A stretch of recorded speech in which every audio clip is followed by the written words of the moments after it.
O histórico de secas na região Nordeste data desde o século XVI, no período da colonização portuguesa.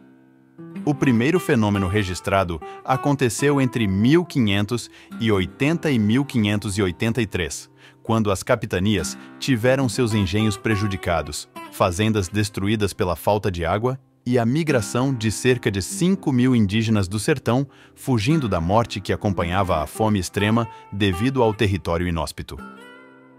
Foi só no século seguinte que os denominados sertanejos começaram a ocupar a região que mais tarde seria conhecida como Polígono das Secas, onde há Alagoas, Bahia, Paraíba, Pernambuco, Piauí, Rio Grande do Norte, Sergipe, o norte de Minas Gerais e Ceará, após a Carta Régia de 1701 da coroa portuguesa proibir a criação de gado a menos de 10 léguas do litoral da costa do Brasil, forçando essas pessoas a se aprofundarem nos sertões.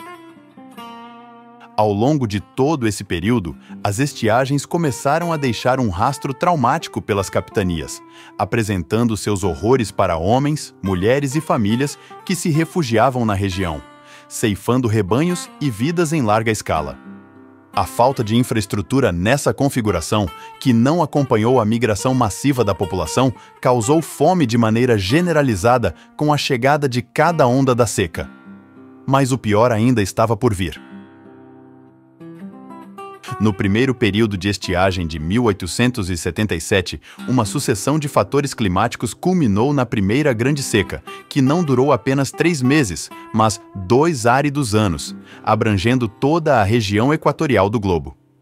Apesar de todos os recantos mais isolados do Nordeste terem sido afetados, o Ceará foi o que mais pereceu. A falta de chuva, combinada com a epidemia de varíola que se deflagrou, matou 5% da população do Brasil nos 2 anos de estiagem, ou seja, 500.000 pessoas, com base no primeiro censo de 1872. Só no Ceará, em 1878, 119.000 pessoas morreram em suas casas, cerca de 400 vidas por dia. E 55.000 foram obrigadas a migrar, temendo acabarem como seus vizinhos, colegas, amigos ou familiares. Foi puramente a fome que matou essas pessoas. Quando não por inanição, então por ingestão de vegetais venenosos, tamanho era o desespero. No momento em que palmeiras, amêndoas e entrecascas dos cocos já não eram o suficiente, as pessoas recorreram à carne de animais, indo de cães a abutres. Até 1878, mais de 80.000 retirantes chegaram à fortaleza, então com uma população de apenas 19.000 habitantes. Lânguidos, esquálidos, descalços e seminus, eles ocuparam ruas e praças, com os olhos encovados implorando por comida. Eles se tornaram o pior pesadelo da elite, que os enxergava como verdadeiros animais. O êxodo alarmou o governo, gerando desentendimento entre os estados de Pernambuco e Alagoas, por exemplo, porque ambos julgavam não ter responsabilidade sobre um contingente de 9.000 sertanejos na fronteira. Os alagoanos se queixavam que os migrantes só estavam ali porque tentavam alcançar o depósito de alimentos pernambucano em Taracatu, enquanto os pernambucanos alegavam que as pessoas ainda estavam em solo alagoano. Foi em meio a esse caos que o fotógrafo Joaquim Antônio Correia capturou as imagens mais emblemáticas da história da seca brasileira ao fotografar crianças e adultos em pele e osso, em uma tentativa desesperada de sensibilizar a opinião pública, enquanto mulheres se prostituíam por um prato de comida e outras se matavam por carcaças de ossos em sacos de lixo na porta dos fundos dos açougues. A tragédia alcançou nível internacional, adicionando um capítulo no estilo Victor Hugo à narrativa brasileira, e a campanha de sensibilização acabou dando certo. Na capital do Império e nas províncias do Sul, foram organizados bailes e banquetes beneficentes para as vítimas da seca, embora essa atitude estivesse muito longe de enxergá-los como o que eram, seres humanos.